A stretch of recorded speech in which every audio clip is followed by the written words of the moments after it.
get up. We got another Way Back Wednesday as we are counting down the Super Bowls that were played on these days. I will come back to that one a little bit later. We're 4 days from the Super Bowl, and Sal Paolantonio is live and embedded with the Eagles, the only place he should be in New Orleans. So, Sal, let's dive into this game here. You spoke with two of the main characters in this epic season, Saquon Barkley and Nick Sirianni. What did they tell you?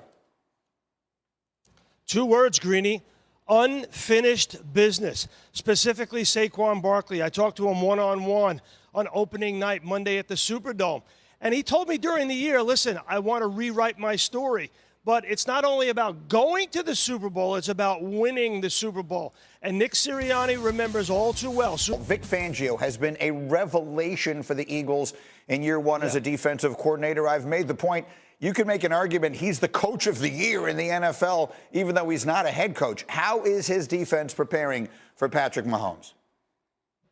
It's one of the amazing stories of the NFL season, right? Vic Fangio, oldest defensive coordinator in the league, 66 years old, youngest defense in the league. I like to call it, with all due respect to Ernest Hemingway, the old man and the D. And this D has got speed at all three levels. And I was told that in his first defensive meeting here at the team hotel, he gathered the players and he showed them these numbers. They are 5-0 on artificial turf this year, giving up a ridiculously low 11.6 points per game. That's a full touchdown better than the number 2 team, the Chargers, and the number 3 team, the Vikings. They've got speed on all three levels. This is Turf Nation S5 turf that they have at the Superdome. It is designed for quote-unquote high performance, a.k.a. speed. And the Eagles have speed on defense, 5-0 this year on artificial turf. Okay, very well done. We'll see if the sun also rises for Mahomes or for that defense in this matchup. All right, so then let's talk then finally about Jalen Hurts. It's his arm that has been the subject of so much conversation. His legs are obviously outstanding. Saquon Barkley's legs are unprecedentedly outstanding. But why is the arm of the quarterback the key to this game, in your opinion?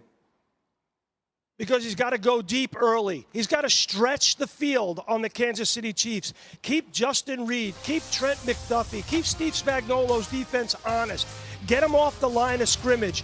Make us off the corner. Get the ball deep down the field. Loosen them up early, and then let, as they like to say, let the beast out. Let Saquon Barkley run number 26 behind the heaviest offensive line in the National Football League. You pass to score points. You run to win in the National Football League.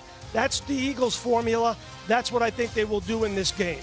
All right, it will be a fascinating chess match to watch.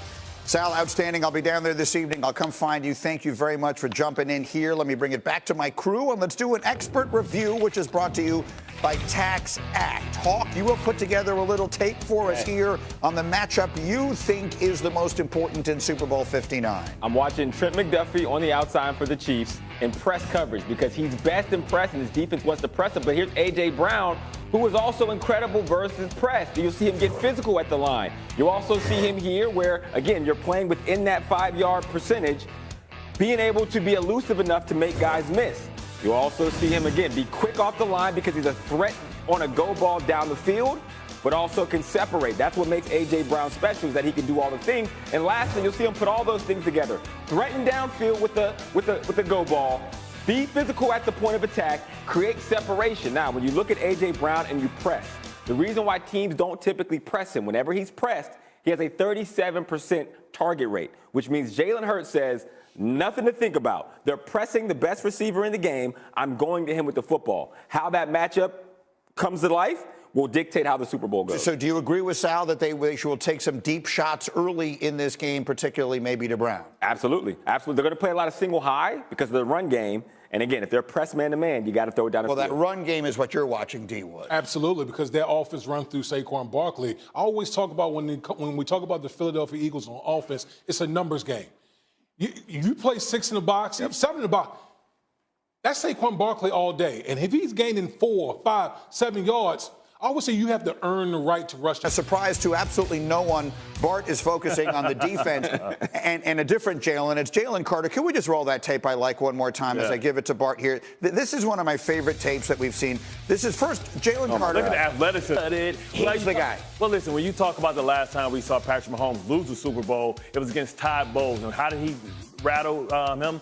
A-gap pressure, right? So you talk about right up the middle. Right, you don't have to blitz. You have to get Patrick Mahomes off his spot. Jalen Carter may not have all the sack productivity, but he's the guy that sets the table for the pass rushers on the outside, right? He's the guy that closes the show. Interior pressure forces Patrick Mahomes to take his eyes off of the pass combinations and look at the rush and try and elude the rush. And then that's where I look for this to be the most pivotal matchup in all the game. Yeah. Rattling Patrick Mahomes, making him run his feet so he can't go down and break down your defense. Graham has been hurt, but it looks like he's working his way back and will play in this game. That play that the ending there against the Rams in the snow, that reminded me of Aaron Donald closing out the Super Bowl against Joe Burrow. Yes, exactly. Because he's so, listen, this is where maybe some of the things that happened for the Chiefs this season may come back to bite them because they had to take their best interior guy and move him outside. So Joe Tooney. Right, Joe Tooney. So now Jalen Carter's going to get a backup in Trey Smith and Caliendo. Right, so it's going to, listen, that's going to be a lot to have to deal with. And if he can get consistent pressure,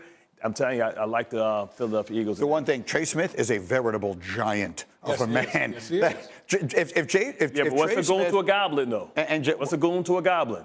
Because that guy he going over there is different. So I don't care how big that guy is. I'm taking Lil Wayne reference, Green. No, I had a feeling. Okay, I was making sure my guy is right. What you do, you just nod like you knew what it was. And then everyone just says, "Oh, Green, you know that." Yeah, that's right. And then we go on. Oh, my bad. Coming up, way back Wednesday, Super Bowls played on this date. Super Bowl 51 in 2017, better known as 28-3. That was the deficit the Patriots were facing. Tom Brady threw for 466 yards. Here's the catch that Hawk showed you earlier by Julian Edelman. It would be the first Super Bowl to go to overtime where James White would score the game winner, his third touchdown of the night. The Patriots would pull off one of the great and consequential comeback wins in the history of sports. They won it 34-28. Okay, so with that thought in mind, Matt Ryan was the losing quarterback in that Super Bowl. He never made it back. Yep.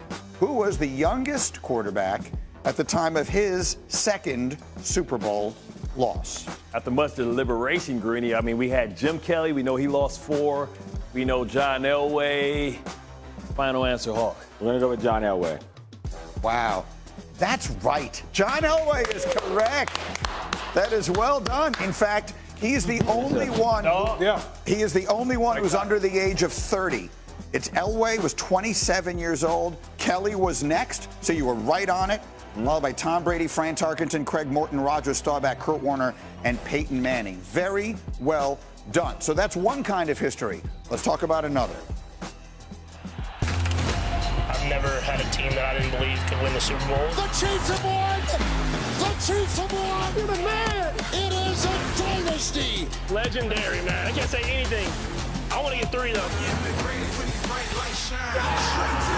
can't doubt the Chiefs! You can dislike the Chiefs! You're gonna have to deal with the Chiefs! A third opportunity to make history. We're going for that 3-peat. First time in NFL history, we doing it.